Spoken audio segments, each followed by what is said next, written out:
อ่ะพี่น้องเอ้ยเปิดภาพมามื้อนี้ก็อยู่เรือนน้องก็เลยคือเก่ามาเทห้องน้ำมื้อนี้พี่น้องเอ้ยนี่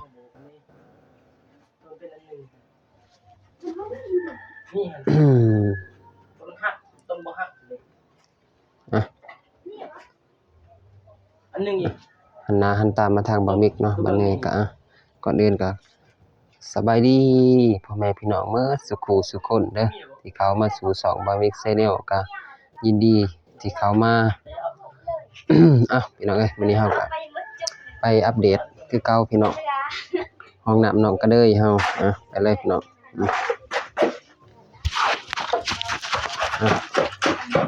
สบายดีเด้อน้องก็เลยสบายดีเด้อ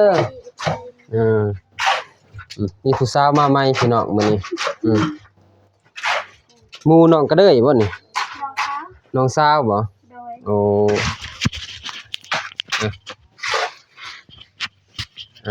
สบายดีบ่าวสายเพิ่นเดี๋ยวข้างหน้ามันเฮ้แล้วมันมื้อนี้ว่าสิไปเก็บกาแฟบ่ได้ไปสำเนาะโดยโอ้เลยก็จังได๋ก็ขอสบายดีนะบ่าวมิกเด้อสบายดีเนาะก็สบายดีบ่าวทรายก็สบายดีพ่อแม่ผู้ใหญ่ใจอุ่นทุกท่านสบายดี FC ฝั่งไทยฝั่งลาวหรือต่างประเทศและบ้านเฮาก็ขอสบายดีสวัสดีเบิดสุขุสุคนเด้อโดยบ่าวสายเพิ่นได้มื้อนี้เพิ่นลงมือก่อนพี่น้องเอ้ยบ่าวมิกผสมปูนบางอย่างกับเพิ่นนี่เพิ่นดึกก่อน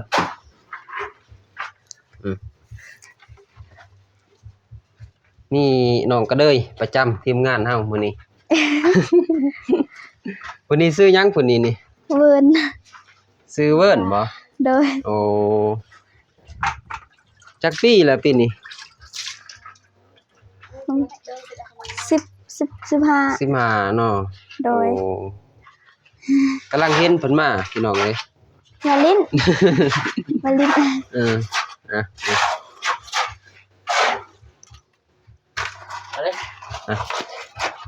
น้องก็ได้จับกล่องให้ได้เด้อสิเฮ็ดเวียกเบามิกไปคุณจะถ่ายเบามิกแล้วไปคุณใหม่เบามิกสบายดีเด้อพี่น้องเอ้ยอยู่เลยบ่เจียงเอาสั่งเจียงจะนอนก่อนนะบ่นั่นบ่ลาดกับคนนึงลาดมาก่อนเนาะ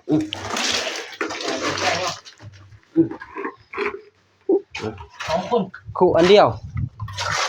คู่เสียคนเด้อให้น้องก็ได้จับกล้องเป็นคู่2อันเนาะโดยหมู่เอาไปอันหนึ่ง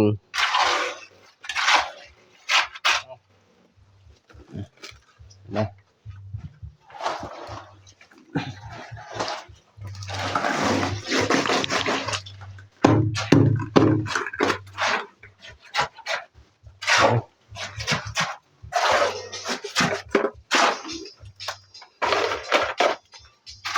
สอบ1ห้อง1ลองเบิ่งเพาะบ่เนาะเรือตัวมันฮักนี่เนาะโดยตอนนั้นบ่เห็นเลยเอาบัดเจียงตะกอได้มีบ่เจียงมีเจียงตะกอก็ได้ไปจับใส่ไว้ไปเลยแบบบ่ฮู้เลยไผเอาไปเอาไปบ่บอกเนาะแบบครับคุณออกไปเก็บกาแฟเด้โอ้บ้านนี้ไปไสเก็บกาแฟบ่วันนี้อยู่เฮือนเหรอโดยเสียแต่มื้อใดฮู้คือกันโอ้มื้อวานมื้อซื่อโดนละเด้แบบมื้อตะพอนักบ่าวมาเฮ็ดห้องน้ำเบื้องนี้อีกแต่เพิ่นเสียตอน8:00 นโอ้8:00 นกลางคืน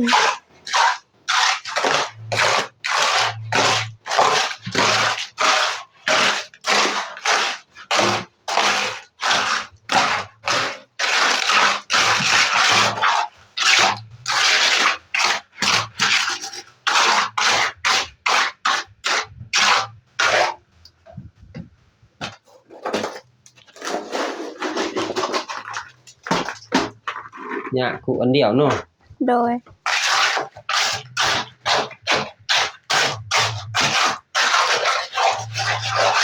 เ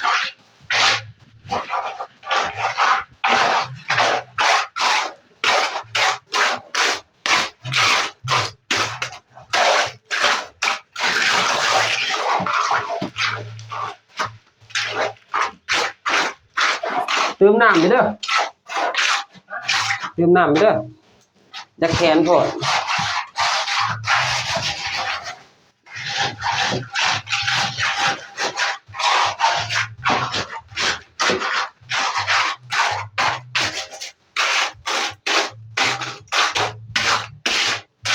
เฮ็ดไปนี่บ่ได้มันสูงมึงนี่มันเป็นคุดหอม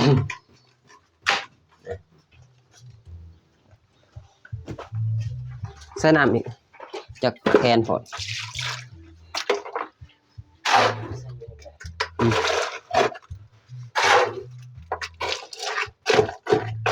สองคนครับ อย่าขี้อันนั้นอย่าขี้ยักนี่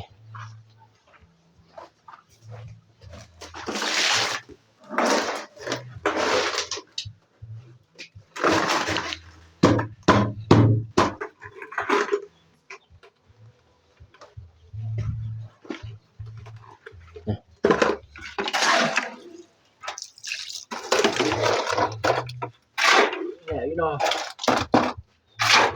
พ่ออยู่ห้องหนึ่งกรอบหนึ่ง ห้องหนึ่งสอบหนึ่งก็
ฮะ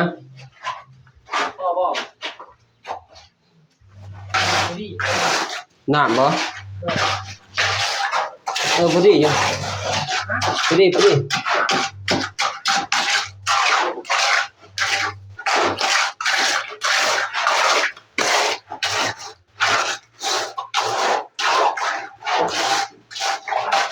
อ้าวเบื้องนี้คือขุดน่ะบ่าว มันหมูอยากให้มันหน้าผิดเด้ น้ำอะไร ให้มันสูงมึงกันสิอันนี้ก็มันค่าประตูมันสูง1.8 จนประตู กันบ่น้ำมันไหลเมื่อออกไปเขากะลางเด้ บ่แบบมันก็เขาก็ล้างก็บ่คักมันเปียกก็ล้าง แล้วเฮ็ดให้มันเป็นห้องว่าผิดนะแต่แท้นี่เสร็จเพียงซื่อ โดย แต่ก็เป็นมันเป็นห้องแต่คนเดียว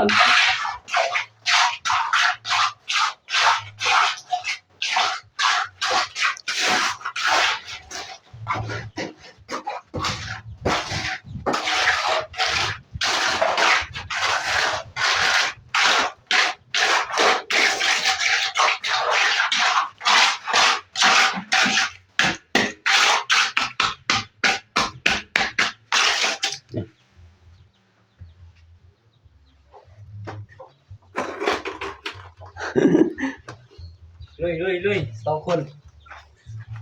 พี่น้องเอ้ยสองคนเลยแหละ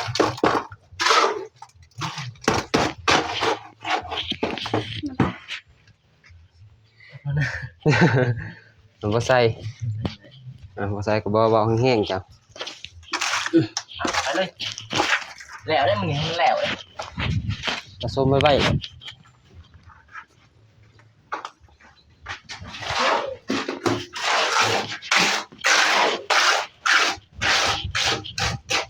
ไปเอาข้าวดิบนี่บ่ไปเอาข้าวดินใส่ห้อง บ่ได้ยิน เอาข้าวดินใส่ห้องนี่ ไป ดินนี่นะ เอาดินอีกเหรอ บ่คำว่าดินนี่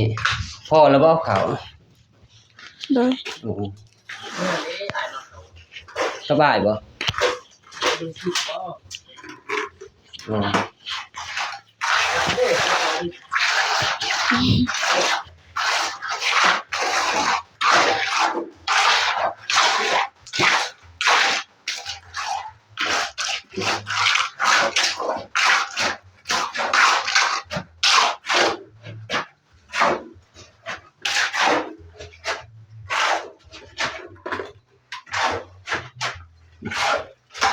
ขอก่อน หยุดก่อนวะ ใส่เลยสิทอมันเต็มหมดไปแล้วค่อยสิได้ปลดเกลือเอา สิได้ปลดเกลือเขาไปเอา เทเลยต่อ เด้อ เทเลยเลย เทมาแล้วเลย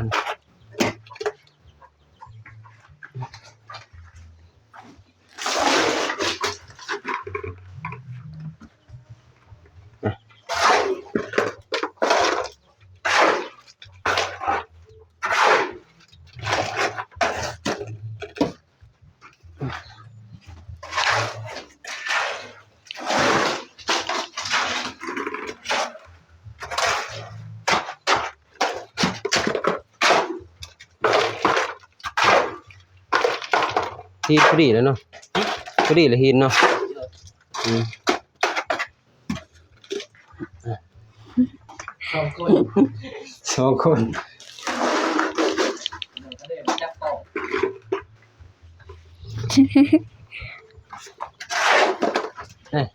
เมื่ออะไรผู้หนึ่งเนาะ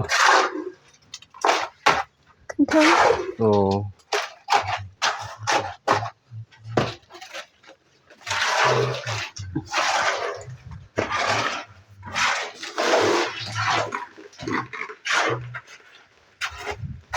ถอกมันก่อนไปเลยจังลูบมัน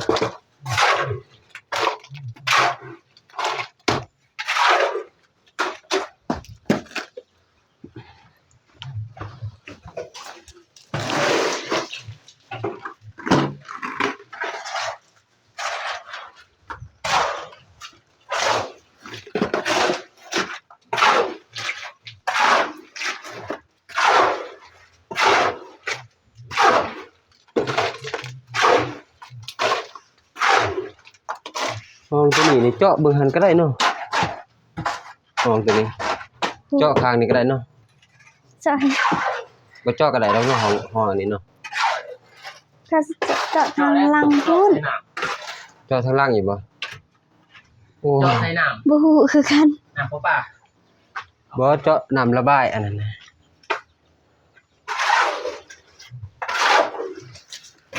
แล้ว เด้บ่ให้น้ำมันเข้ามาทางนี้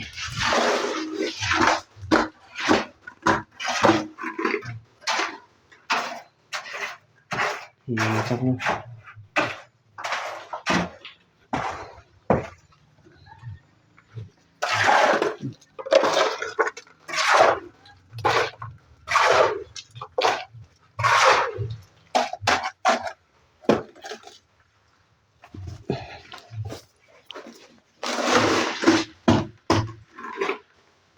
ใกล้เครื่องเรา กายดิ หมดไวตื้อเลย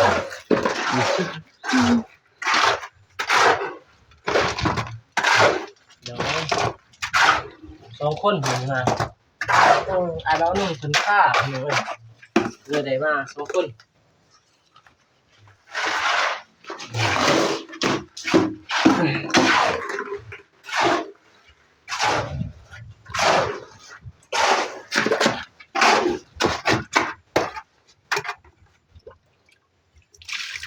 ใส่น้ำลายนะมันจะแข็งนะก็เดี๋ยว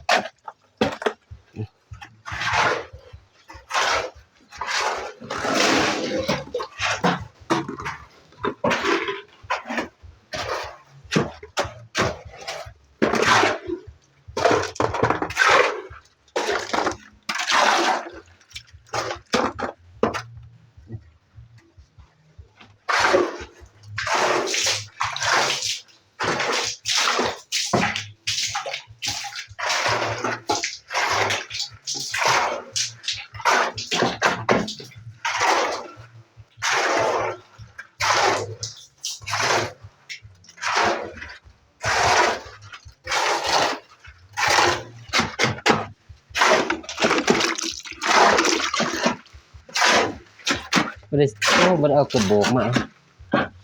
เอากระบอกมาก ระบอก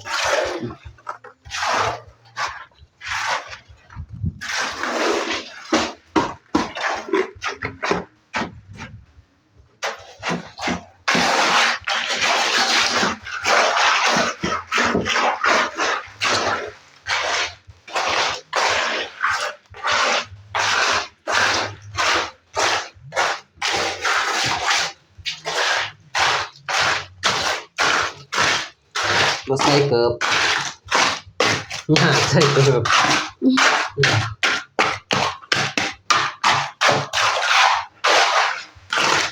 ใส่ไปทั้งหมดเลยปุ้ยทั้งหมดใส่กระปุ้ยหมดเลย โดย กระปุ้ยใส่ใส่กระปุ้ยอะไรลูก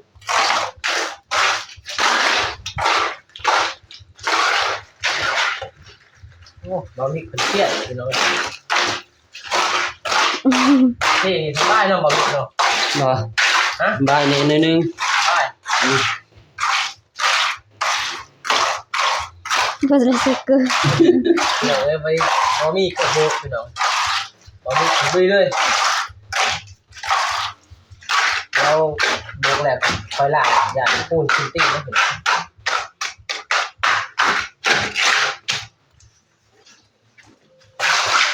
เอา หนามเหรอ ปนกับน้ำมันเลยไป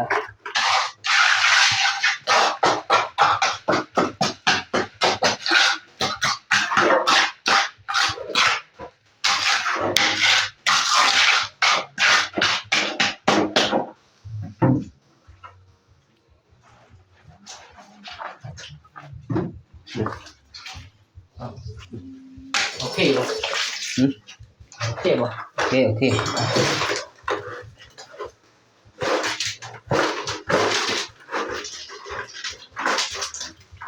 นะ มันบ่มีตัวใหญ่ๆเนาะ อืม ตัวใหญ่ๆได้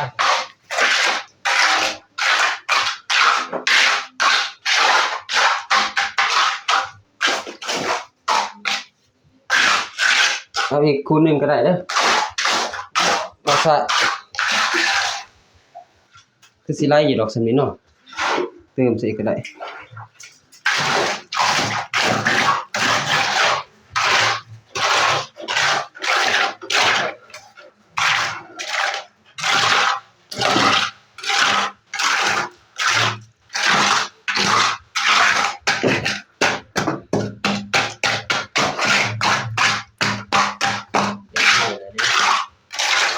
แล้วเอา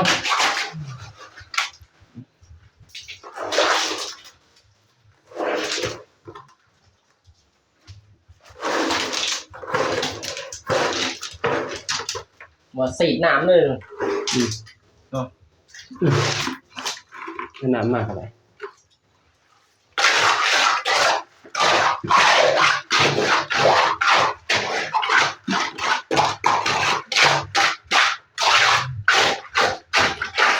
แป้งนะมันขั้นนั่นเลย อืม แป้งนะมันขั้นนั่นเลย อืม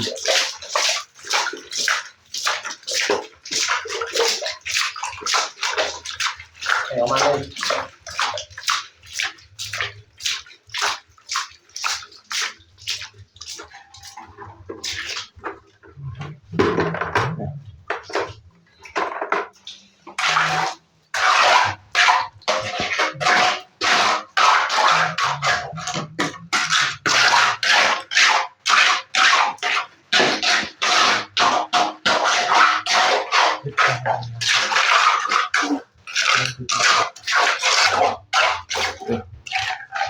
แหละพี่น้องเอ้ย เผ็ดสมบูรณ์เนาะ สิได้ย่างออก จะน้อยสี่ท่ามาเป็นเนี้ยเป็นห้องเพราะว่าเป็นห้องหนามพี่น้อง เพิ่นบ่อยากให้เขาในตารางเพื่อน เพิ่นหินพุ่นนะบ่าว ละเอียดเหรอ หินเรื่องพุ่น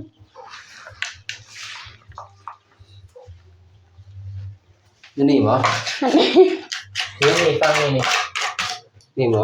นี่นะเครื่องกลางนุ่มๆที่บอก นี่บ่ โดยโอเคยานน้องก็เลยเหยียบเลยดีแล้วเจ็บตีนเอ้า เอาออกมาเลย ลูกเล็กนิดนึงพี่น้อง